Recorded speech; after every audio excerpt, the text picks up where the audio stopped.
you know your body is responding to the cold. You are doing the hormetic stress. You are adapting to strengthen your cold thermogenesis mechanism. So a little bit of cold is the solution to feeling cold all the time. And that sounds paradoxical to a lot of women. They don't want to be uncomfortable. They want a spa day.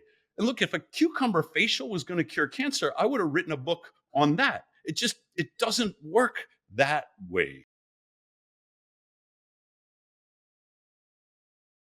Welcome back to another episode of the Peak Performance Life podcast. Today, I am excited to dive deep into a topic that I've been doing and been trying to get everyone around me on the bandwagon with me. Some people have joined, some people are still a little tentative. Maybe after today's episode with Thomas Seager, PhD, you will change your mind. So Thomas is an associate professor in the School of Sustainable Engineering and the Built Environment at Arizona State University, and he's the co-founder and CEO of Morozco Forge. It's a product that we'll talk about later on. It's a product I am very familiar with, and it is an excellent product.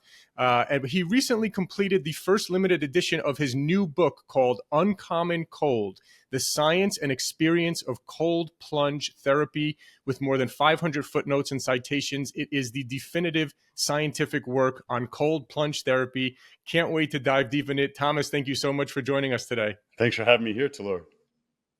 Absolutely. Well, yeah, let's start with a little brief background. How did you get interested in all the cold plunge or cold plunge therapy work that you're doing today? I was going through some changes in my life. I was separated from my wife. I felt like I had to get my act together. I wanted to become a better man, a better person. And I'd read a book that said, hey, you should take cold showers. It's going to toughen you up.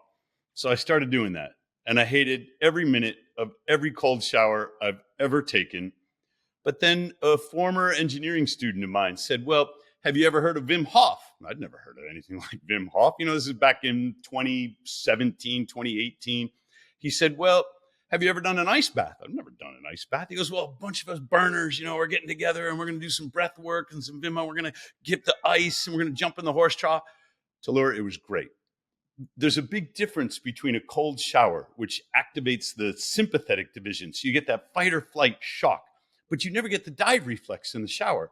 When you go into the ice bath, now the parasympathetic takes over. It's paradoxically relaxing. And so I had this great experience. We started getting together, most weekends, and we would buy like 100 pounds of ice and we put it in the horse trough like a lot of people do. And the problem is, in Phoenix, Arizona, it gets up to like 115 degrees in the backyard. You buy all this ice, it lasts about 5 minutes, and you feel like you just got ripped off. So we thought, well, we're engineers. We should build a machine. And we started fooling around with refrigeration and insulation and things like that. And boom, we made ice. But I didn't get serious about ice baths every single day until I was 52, if I remember right. So this is maybe 6 or 8 months later. And I got my blood work back. First blood test I'd had like forever.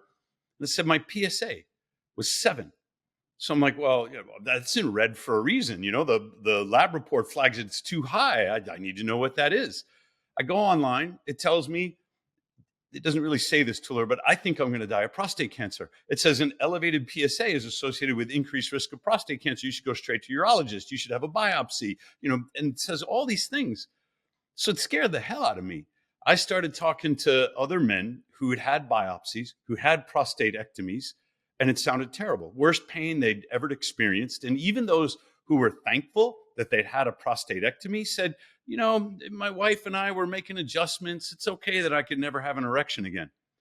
Well, I didn't have a wife, Tallulah. I was separated. I was trying to get myself in shape and healthy and go back out on the dating market. And I thought, what woman is ever going to love me, if I don't have a prostate and I can never get an erection? So I said, I'm not going to the urologist. I don't care if I die of prostate cancer. I was so in my head with my catastrophic mind. I said, I'm going to get in that ice bath every dang day, because the PSA is not really a marker of cancer. It is a marker of inflammation.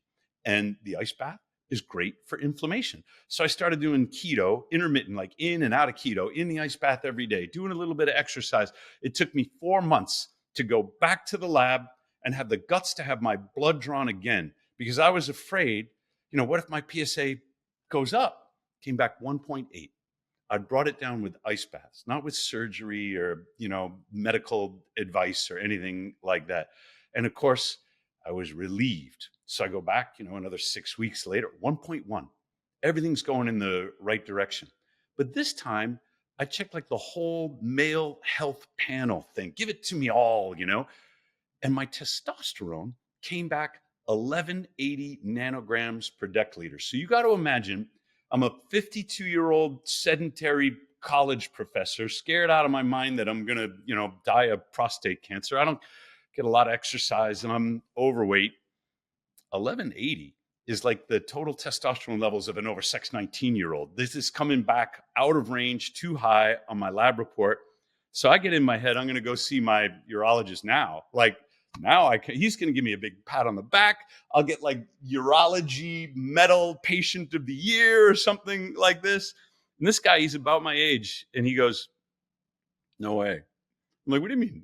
He goes, I want one more test. He didn't tell me, but he wrote up an order for luteinizing hormone. I didn't know what that was. So, I Google around and luteinizing hormone is what signals a man's gonads to make testosterone. This guy thought I was juicing. This guy thought I'm taking steroids, because he's looking at me and there's like, no way is this test report correct. So I get my luteinizing hormone checked. 8.9, off the charts, too high. So I sent those results to my urologist. Never heard from him again. It's not like we've just started a revolution in prostate care or urology or any of that stuff. He didn't want to hear about it. And I was kind of naive that, what is he going to do? Change the way he practices? It doesn't make any sense. But I thought, all right, people need to know about this. So I wrote up an article.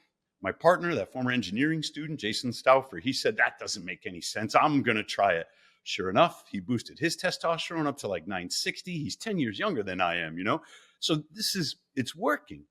Nobody read the article, Talor. Like, nobody goes to morozcoforge.com and says, hey, I wonder how I can increase my testosterone. Google hated us at the time, and we were this tiny little company. The only way that anybody knew anything about us is because Ben Greenfield put us into his first Boundless book, which was incredible. But there was nothing in there, nothing known about testosterone at the time. And then Joe Rogan found it. And then Joe Rogan read it out to David Goggins on his podcast. I remember this vividly, December 2022. And Joe said, well, I'm doing something different now. I'm doing my ice bath before my workout. And Goggins laughs at him and he goes, well, how's that working for you? Joe goes, it's working. Well, Joe, just Tuesday, he put up another podcast, and I forget who he had on the show, but the guy was like, yeah, I get up and I work out and then I take my cold shower. And Joe's like, take your cold shower first, man. It's going to boost your testosterone. You'll get like a big pre-cooling power boost. And now not everybody, but it seems like everybody knows the article. People have been writing to me from all over the world, sending me their labs, saying, look, this is working for me. I got 2 people whom it didn't work for, when good reasons why. And I just put out a new book. It's called Uncommon Testosterone. And this time you can get the book on Amazon. It explains, where does testosterone come from? It originates in the mitochondria. When you target mitochondria with therapies that will improve their function, you boost your testosterone. And the best way to stimulate mitobiogenesis, to grow new mitochondria, to rejuvenate their function, is an ice bath. So I accidentally figured out, because I was so scared about my prostate, accidentally figured out how to boost my sex hormone levels. And now, years later, we have this, it seems like a miracle to the guys who are doing it. They're like, I've tried this, I've tried that. My doctors have me on TRT. Now my levels are up to 1400. Do you think I still need the TRT? And I'm like, look, if your testosterone is at a level where your blood is so thick, you need phlebotomy, then it might be a good time to back off. So, Talor, we have learned a lot. I'm now 59. It's been 7 years. We have this ice bath company, Morozco. And sometimes people on Twitter are saying like, oh, he's not a real scientist. He just fabricates the scientist because he wants to sell ice baths. And they get the order wrong. After I figured out how great ice baths were, and there was nothing on the market at the time, I'm like, all right, we got to spread the word. We got to make the equipment available. Ben has been great in that regard. These podcasts are great in that regard because there's been this huge increase in men going on TRT. They get an amazing boost in their mood, in their body composition. Everything in their life gets better, except for one thing: the function of their testes. If you stay on TRT long enough, you will need it for the rest of your life. It feels like one of these other big pharma conspiracies to make sure that they make a customer for life. So I don't really have anything against a guy who's low. If he's down in the 200s or the 300s and he's taking exogenous testosterone to get him the motivation that he needs and the drive that he needs, that's great.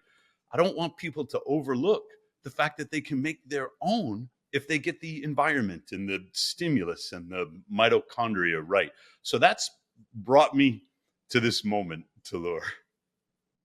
That's great, man. Yeah, that's really good stuff. And I actually hadn't heard much about the testosterone boosting effects of. I've been doing cold plunges, and I can certainly feel like, it's funny because sometimes you'll see I'm in one kind of chat, like some Facebook group or something like that, and where it's a bunch of actually business people, and they're thinking they know something about health, and one guy posts something about ice baths and how he doesn't think they're effective or anything like that. And I was like, have you ever tried it? Because I can tell you, if you've tried it, you feel it immediately. I am on the days, especially on the days that I'm half asleep. Let's say I have a podcast to record. I'm feeling groggy, tired. Oh man, don't feel like doing this. I hop in for 3 minutes in a cold plunge and I come out and I'm like an entirely new person. My entire state has changed. I have energy. I feel incredible. If my muscles were sore, they feel less sore, right? Going back to the inflammation, which listeners know I'm huge. I believe that the biggest thing about health is to lower inflammation in the body. And there's no question, when you are sore and you go in an ice bath for 3 minutes and come out, you feel less sore and you can feel it almost immediately. So these are really great things. I also agree that, in terms of TRT, I also don't have anything against it. I think it's for some people, it's a life changer. However, there is the thing, right? Once you go on it, you're pretty much going to have to be on it for the rest of your life. So yes, is the longer that you can continue to produce your own and keep your own levels high.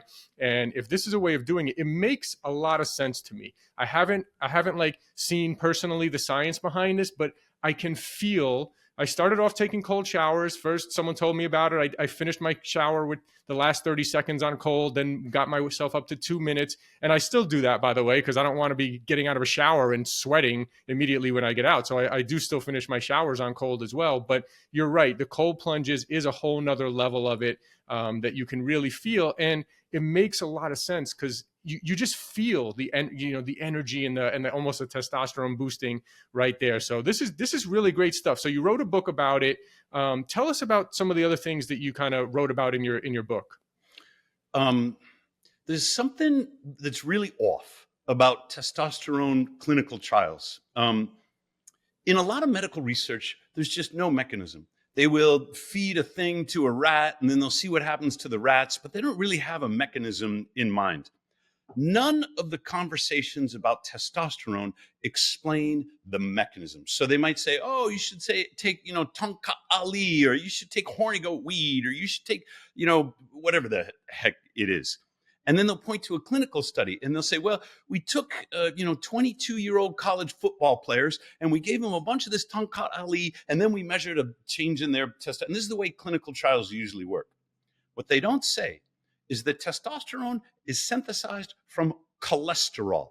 Those statins that your doctor has you on to try and bring down your cholesterol in the hope that it might reduce a minuscule amount of your risk of heart disease is all crap. What it will also do is reduce your cholesterol levels to the point where it makes it more difficult for your body to synthesize sex hormones, because they are all synthesized from cholesterol. Vitamin D, synthesized from cholesterol. Cholesterol is an essential hormonal precursor. So how do you turn cholesterol into what's called pregnenolone, which is a sex steroid, which is then further metabolized into all the other sex hormones? You got to get the cholesterol into the mitochondria. That means it has to come out of the bloodstream, through the cell membrane, through the outer mitochondrial membrane, because the mitochondria are these organelles inside your cells. And then it's got to get to the inner mitochondrial membrane, and it has to meet an enzyme there called P450SCC. It's called 450 because that is the wavelength in nanometers of light that it absorbs. And there's a whole nother conversation about what do you have a light sensitive enzyme inside the inner membrane of your mitochondria for? Where's the light that it's sensitive to? That light is coming from the mitochondria. So the cholesterol gets into the inner mitochondrial membrane. It meets this enzyme P450SCC. That cleaves off a hydrocarbon chain, creates pregnenolone, and then the pregnenolone can be further metabolized. The cholesterol, when it hits P450, creates pre-vitamin D, and the pre-vitamin D can then be further metabolized into the vitamin D, all the various forms in your body. Testosterone functions the same way. It reaches the inner mitochondrial membrane, and then it's converted into pregnenolone instead of vitamin D. So these are similar pathways. Cortisol, similar pathway. If you do not have enough mitochondria and you do not have good functioning membranes to allow that cholesterol transport, then it's no wonder that you're low in testosterone. When you rejuvenate your mitochondria, and you can do that with cold plunge. So you go into the cold plunge, it takes about 14 days to recruit brown fat. Brown fat and white fat are similar in their lipids, but different in their mitochondria. The brown fat, their primary purpose is the production of heat, not the storage of fatty acids for energy. And that means they have to have a lot of mitochondria stored inside those brown fat cells so that when you activate them, they're turning glucose, they're turning fatty acids in your bloodstream into heat to keep you warm. 14 days of cold plunge will recruit new brown fat into your body, rejuvenate your mitochondria, and give that testosterone a place to originate. So these are the mechanisms by which all of your sex hormones, and cortisol, by the way, are synthesized, and vitamin D, which is a hormone, not even a vitamin. Clearly, mitochondria are critical to your hormone balances. And so even though I sometimes stumble over the description of these mechanisms and it gets very boring, the point is the mitochondria govern the synthesis of all these critical sex hormones, and as well as cortisol and vitamin D. When you are low, when your mitochondria is deficient, and about 90% of the American population has some kind of metabolic mitochondrial impairment, it is no wonder that our hormones are out of whack. What we're seeing in testosterone now, and this is a systemic decline in testosterone levels in American men over the last 20 years, it is not due to video games. It's not due to porn. It's not due to the Me Too movement or, whatever else you want to blame. It is due to the gradual decline in metabolic health in the American population. It's happening in women as well. So if you put a bunch of Tonkat Ali or one of these other things that I've mentioned, zinc is really good for mitochondrial function. It supports testosterone. Magnesium is very good for mitochondrial function. It supports testosterone. But if you take something that is toxic to the mitochondria but stimulates it, you can get a temporary boost in testosterone. So you feed it to a rat, you feed it to a college football player, you can take an herb or a supplement and acts through the mitochondria. If you get a stimulatory effect, then you will get more testosterone in the short term. So one guy will take an herb or a supplement and they'll feed a little bit of it to, these college football players. Like, look, we got a boost. And then some other guy will say, I'm going to get a bigger boost. I'll do 3 times as much. But then they don't get the same boost because a little bit can be good on a temporary basis. Too much just damages the mitochondria further. And nothing in the literature is sorting this out. And so instead of people having a mechanistic understanding of where these sex hormones and these other hormones are coming from and how to optimize the function of the mitochondria to get the hormone levels that they want, people say, well, it doesn't work. None of those herbs work. None of those supplements work. Here's a study that says it does, and here's a study that says it doesn't. Once you understand the mechanisms, both of those studies make sense. But it is so much easier to go to the doctor and say, shoot me up so I feel better, doc. You will have medical doctors. I'm an engineer. I'm not trained in medicine. I build machines, So you'll have medical doctors and they'll say, well, nothing will boost your testosterone levels. You can try that saw palmetto or whatever you want. None of it works. I've read the journal articles and they're all contradictory. It's not true. Some of it does work. You can read about it in Uncommon Testosterone, where I have a section about the things that will help boost your testosterone levels. Sunshine is great for sex hormones, great for health, but vitamin D supplements will not boost your testosterone. As a matter of fact, they disrupt the same metabolic effects. They disrupt the same metabolic pathway that testosterone shares with vitamin D and cortisol and everything else. The supplements are not the same as the sunshine. So you can read a lot of misconceptions, both online and in the literature, until you understand how the mitochondria works.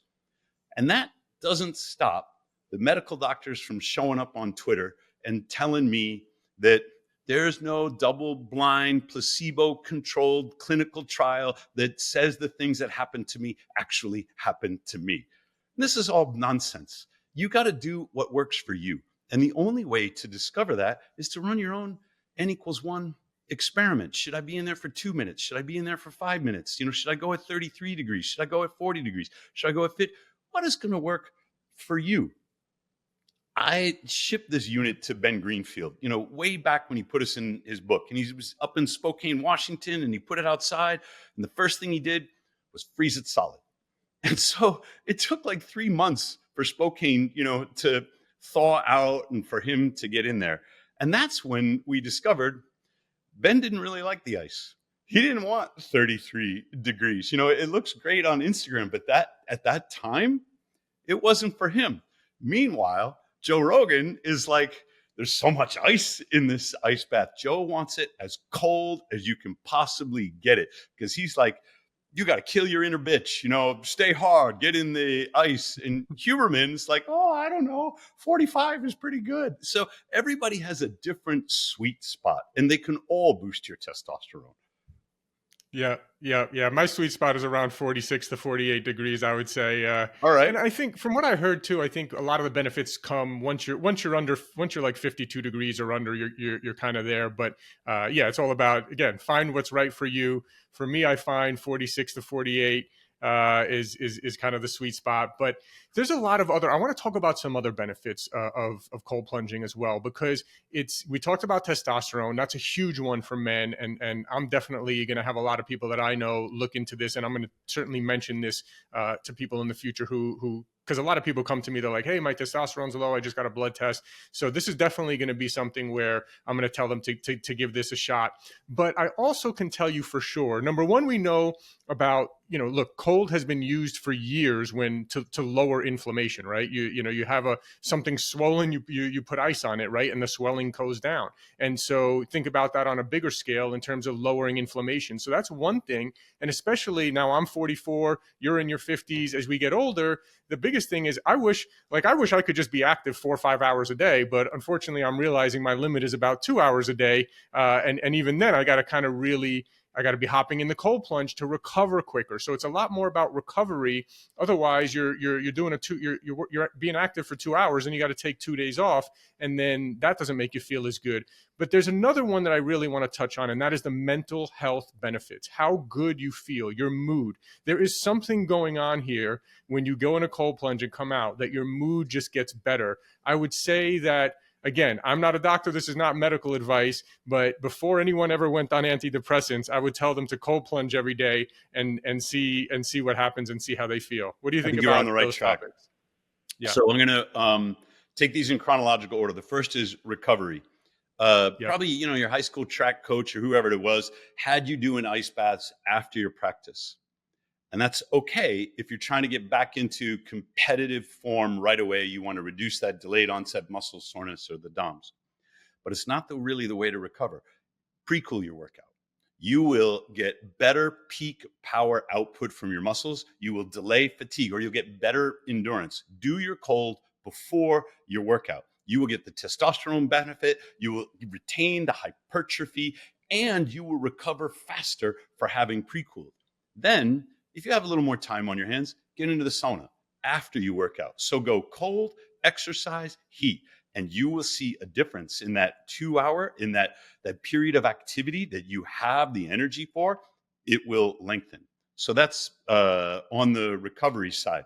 Most people Yeah, still haven't it's a got the good message. distinction you mentioned there, because some people don't realize this. Like, I do have some friends who are like, yeah, I'm trying to gain muscle, and then they lift weights and then hop in the cold plunge right after. Yeah, don't do that. Whereas if you're trying to build muscle, you definitely would want to hop in the cold plunge before your workout, or it doesn't have to be right before. It could be in the morning, whatever, but not right after you work out. You'd rather do it before. Correct. However, if you're like, I have a friend who used to play competitive professional soccer in England, and he's like, in the youth academy we used to train 4 to 6 hours a day, and so at the end they would hop in the cold plunge, because for them, they're not looking to try to bulk up or gain muscle. Yep. They're trying to recover and lower the inflammation as much as possible, as quickly as possible, so they can train 4 hours again the next day. Talor, you got it right. If you're in the Tour de France, first of all, congratulations. And then you just finished a leg.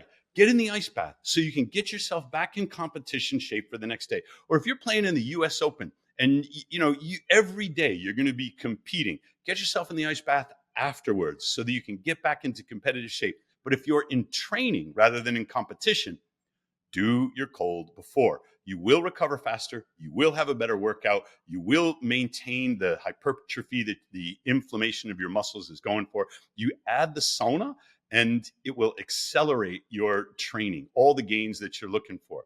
There's no clinical trials on this 3-layer sandwich that is cold, exercise, and sauna. There's good stuff on cold and then exercise. And there's good stuff on exercise and sauna.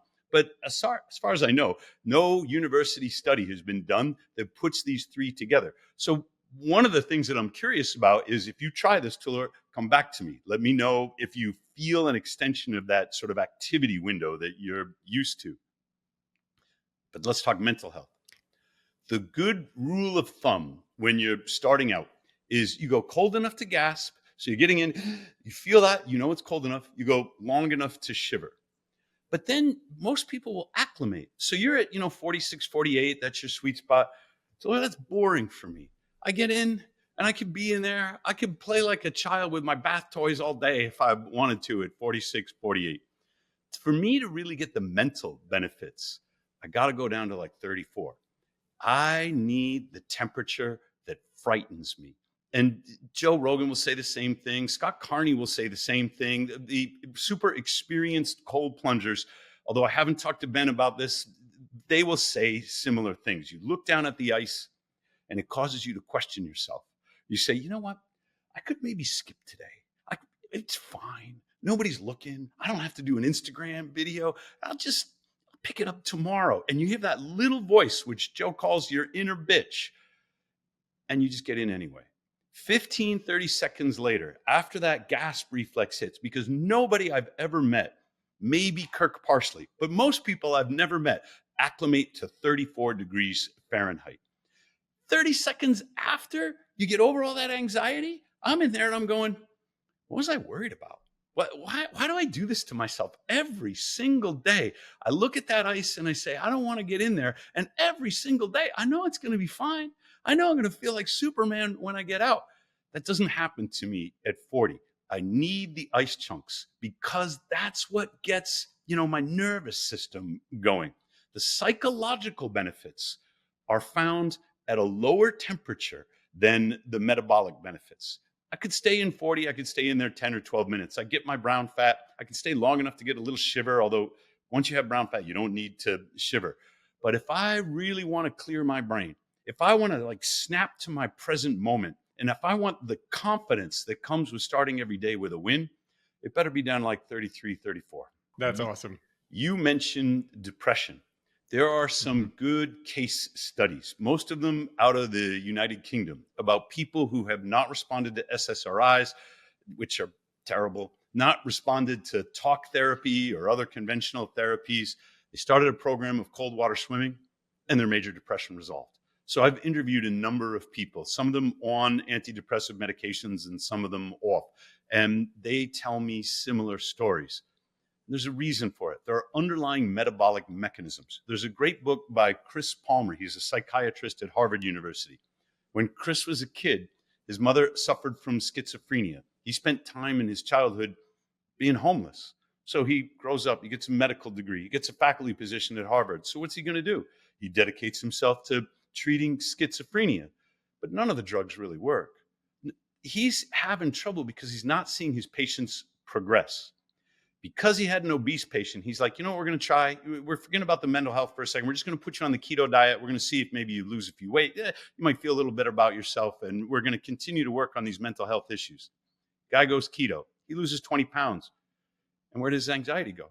Where does depression go? Mentally, he got better. So Chris went deeper into it. Now he treats schizophrenia metabolically. He treats mental disorders metabolically. And we've known for a long time that the most effective treatment for epilepsy is a ketogenic diet. But not everybody can comply. So once you start eating glucose and your seizures come back, you get discouraged. Chris Palmer is treating mental health disorders metabolically with the ketogenic diet. The ketogenic diet is easier on the mitochondria than burning glucose. Your brain can only use, I'm oversimplifying a little bit, can only use two fuels, glucose and keto. So most of our brains, most of the time, are burning glucose. But when we put ourselves into ketosis, those ketones will cross the blood-brain barrier and fuel the mitochondria in the brain. As a matter of fact, Ben Bickman tells me that the brain prefers ketones as a fuel.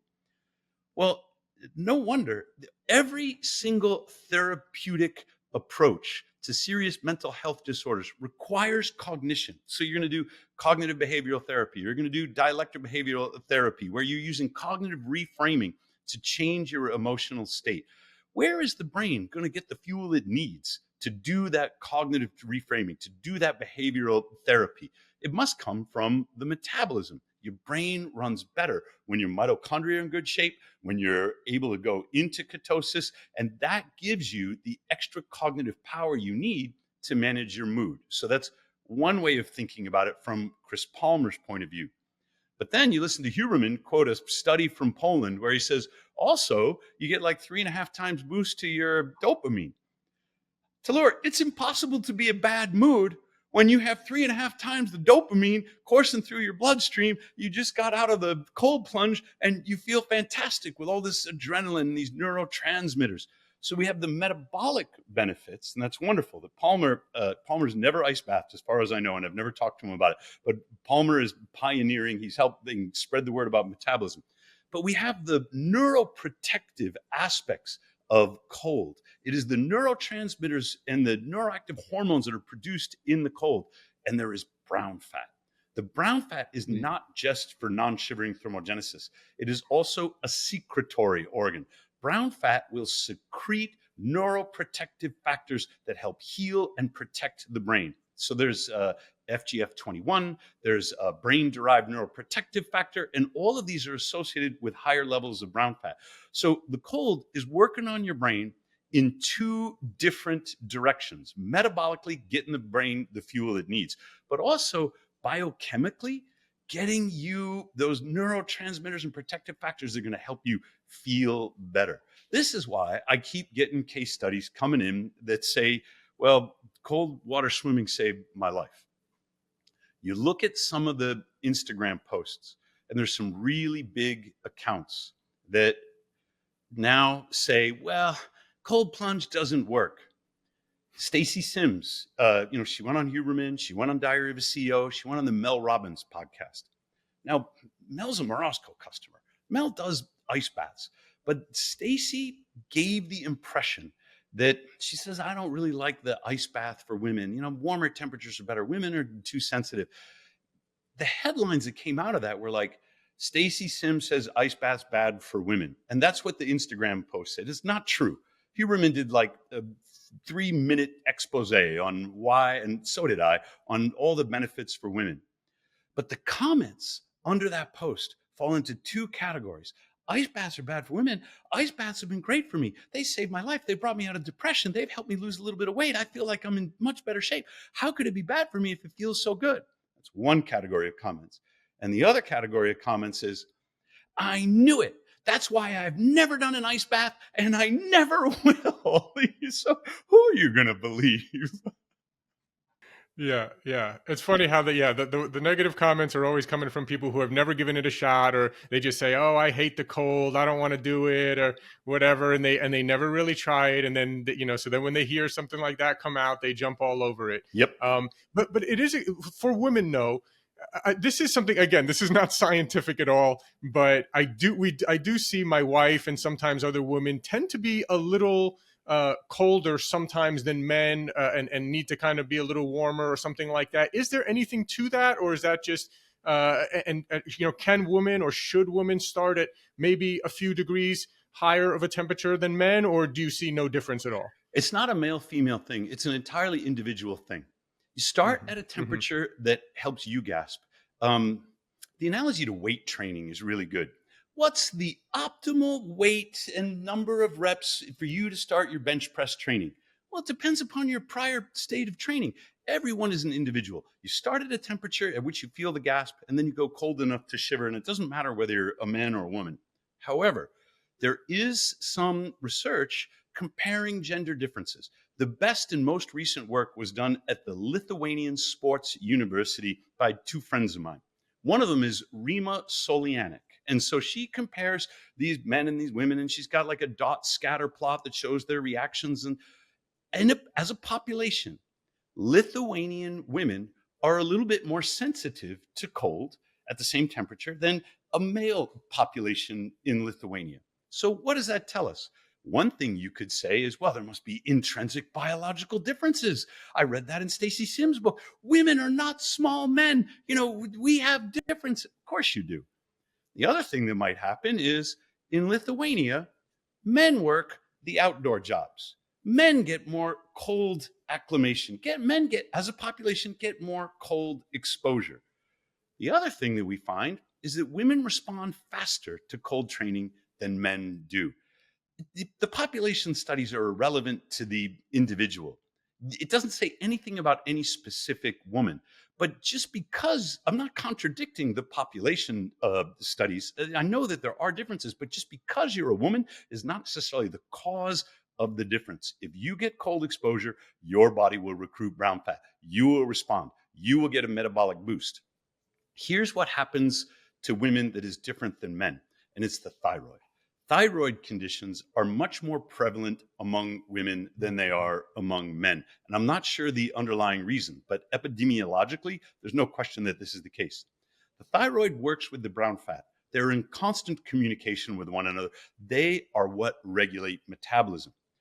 If you have no brown fat, then you've got nothing modulating your thyroid function. There's nothing to keep the thyroid in line. And so hyper or hypothyroid conditions are very common, especially in women who don't get regular cold exposure.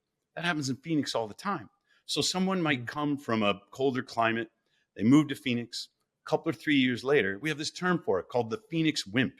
They're going to a spring training game and it's 60 degrees and sunny. And the Canadians are out there in shorts with no shirt on going, this is Phoenix. This is great. But the Phoenix resident is there with a parka and a cap on and they're feeling cold because they have no brown fat.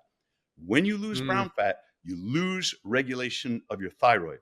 Your doctor will say, well, turn your thermostat up, dress warm, stay comfortable. And that's nonsense. What you need when you're sensitive to the cold is a little more cold.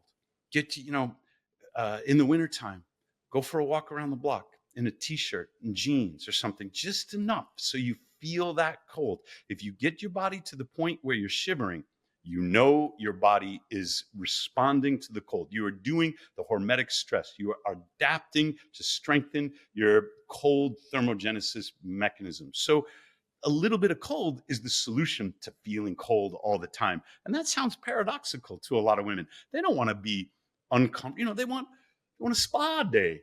And look, if a cucumber facial was going to cure cancer, I would have written a book on that. It doesn't work that way. That's right. That's right. Yeah, this is great stuff, man. Really appreciate you sharing this info and spreading this word.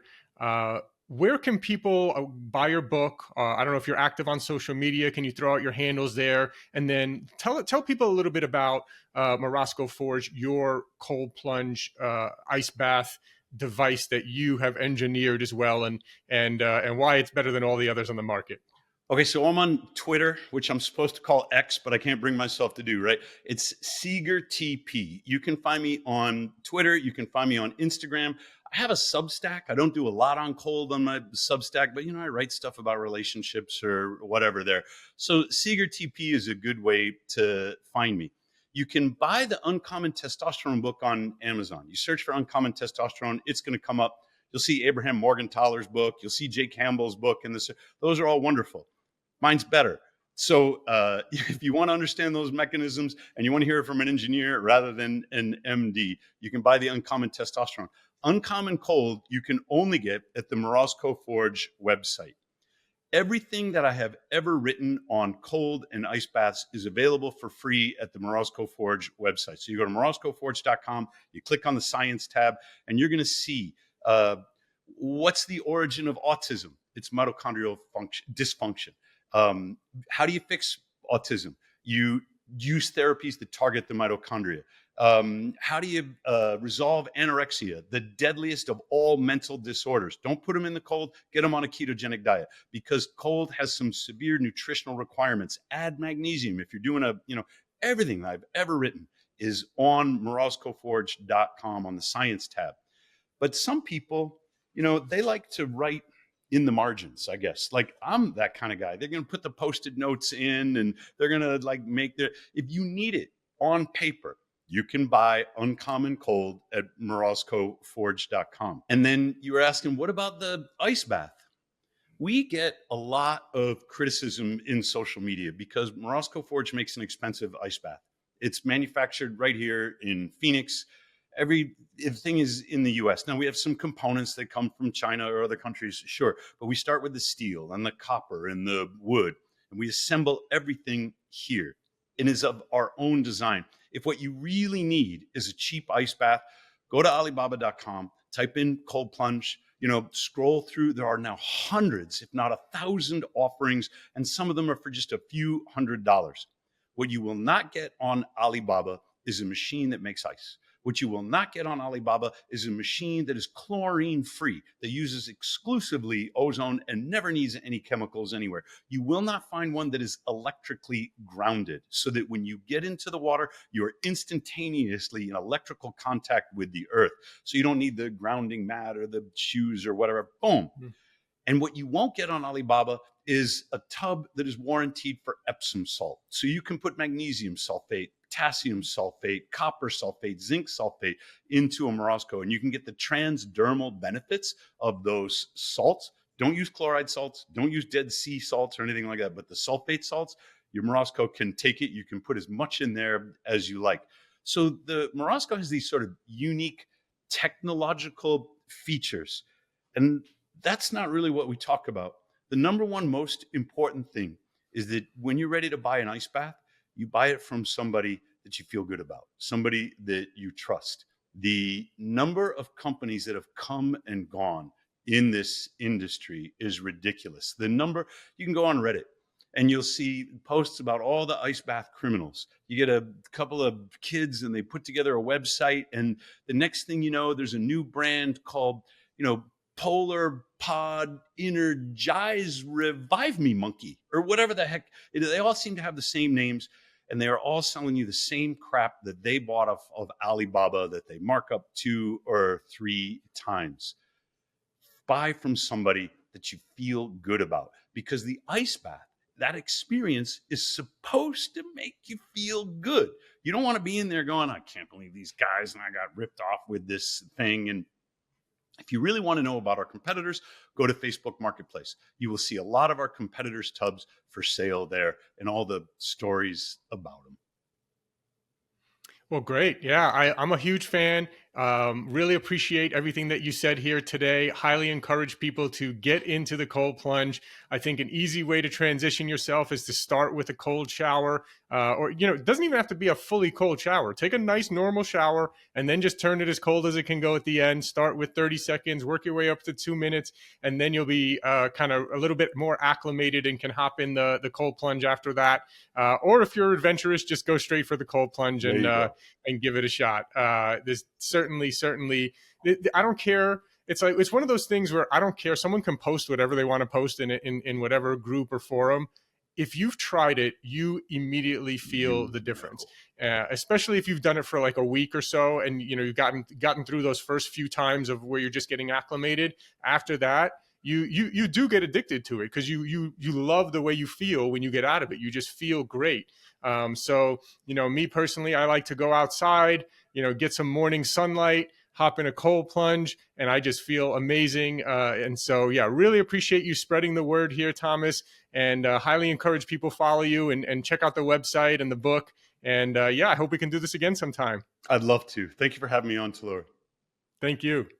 Thanks for listening. If you enjoyed the episode, can you please leave us a rating or review and subscribe? I've realized that while we have actually increased our downloads a lot, we're actually getting a lot of downloads, which I'm really happy about. We actually have very few ratings. And I realized that I've never asked people really to rate much. So I'm asking you now if you could please rate and review and subscribe. And if you enjoyed the episode, please forward it along to anyone that you think will get value out of this. Also, if you haven't checked out our line of products at buypeakperformance.com, you get 20% off your first order. That's www.buypeakperformance.com.